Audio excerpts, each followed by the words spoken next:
Headlines के बाद देखेंगे खबरें। महाराष्ट्र में हिंदुत्व की राजनीति अब और लाउड होने वाली है। राज ठाकरे ने ऐलान कर दिया है कि 4 तारीख के बाद भी लाउड स्पीकर की आवाज पर लड़ाई जारी रहेगी। मुंबई में राज ठाकरे ने प्रेस कॉन्फ्रेंस करके बता दिया कि आने वाले दिन शिवसेना के लिए मुश्किलों भरे होंगे। ये एक दिन का आंदोलन नहीं है, ये चालू रहेगा जब तक ये आवाजें लाउड स्पीकर बंद नहीं होते।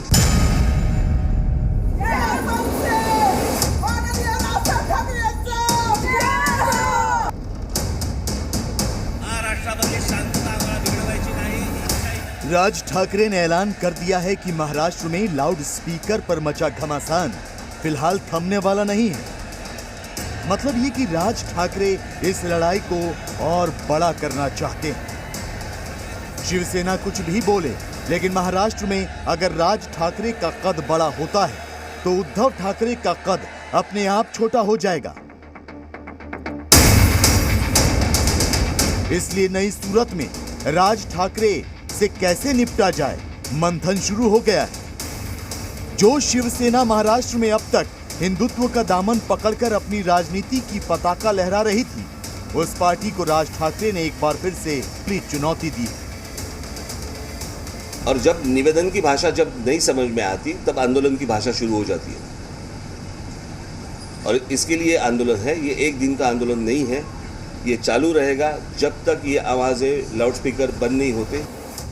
अपने प्रेस कॉन्फ्रेंस में राज ठाकरे ने देश की संस्कृति, देश के समाज और इस देश के सरोकारों का जिक्र करते हुए महाराष्ट्र सरकार से कई सवाल पूछे।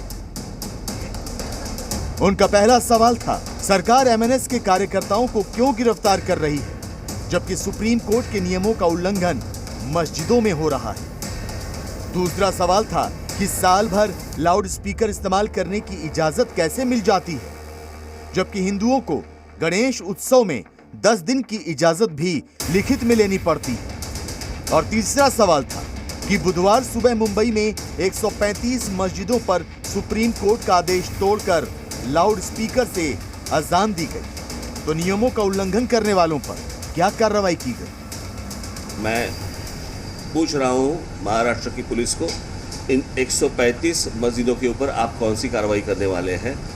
होगी या नहीं होगी, या सिर्फ हमारे ऊपर होगी? राज ठाकरे के सवालों का जवाब देने के लिए सरकार की ओर से तो कोई सामने नहीं आया, लेकिन शिवसेना की ओर से संजय राउत जरूर सामने आए। उन्होंने वही कहा जो पहले दिन से बोल रहे हैं। संजय राउत ने कहा, राज ठाकरे एक गुमनाम और कंफ्यूज नेता है। उनका आंदोलन है हिंदुओं में फूट डालने का।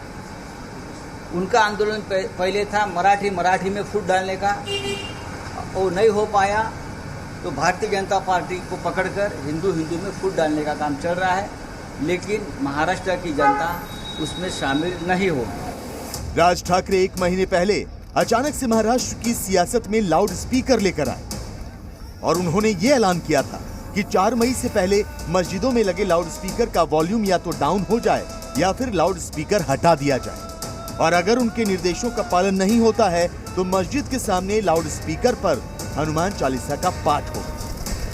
जिथे जिथे यांचे लाउड स्पीकर लागतील त्यांच्या समोर दुप्पट आवाजाने तिथे हनुमान चालीसा तुमची लागलीच पाहिजे। अब इसका असर ये हुआ था कि महाराष्ट्र के हर गली मोहल्ले में सुरक्षा बढ़ा दी गई थी। सड़कों पर सीआरपीएफ को उतारना पड़ गया, लेकिन इसके बावजूद राज ठाकरे के कार्यकर्ता महाराष्ट्र के कई जगहों पर मस्जिदों के सामने लाउड स्पीकर लेकर पहुंच गए।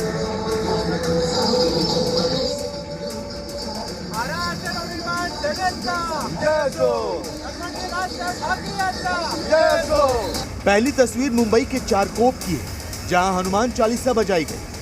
दूसरी तस्वीर चांदीवली इलाके की है, जहां हनुमान चालीसा बजाई गई। तीसरी तस्वीर नवी मुंबई की है, जहां मस्जिद के सामने चालीसा पढ़ने की कोशिश हो रही थी और पुलिस पहुंच गई। और चौथी तस्वीर पनवेल की, अजान से पहले यहां लाउड स्पीकर हटा दिए गए। और 5वीं तस्वीर मुंबई के दिंदोशी इलाके की, यहां भी लाउड स्पीकर बंद रहा। मतलब महाराष्ट्र के कई जगहों पर राज ठाकरे की चेतावनी का असर हो गया। जो काम पुलिस और सरकार नहीं कर पाई, वो राज ठाकरे की चेतावनी कर गई।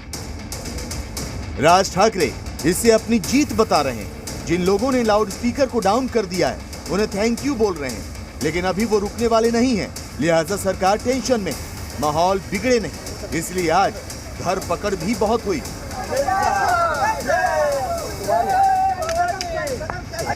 एमएनएस के 18,000 कार्यकर्ताओं और नेताओं को सीआरपीसी 149 के तहत नोटिस भेजा गया। एमएनएस के 250 से ज्यादा कार्यकर्ताओं को मुंबई में पकड़ा गया। नासिक, कल्याण, अहमदनगर, जलगांव, हर जगह सैकड़ों कार्यकर्ताओं को हिरासत में लिया गया। ऊपर मैं पूछ रहा हूँ महाराष्ट्र की पुलिस को, इन 135 मस्जिदों के ऊपर आप कौन सी कार्रवाई करने वाले हैं? आप हमारे कार्यकर्ताओं को पकड़ रहे हैं और इनके ऊपर कौन सी कार्रवाई कर रहे हैं?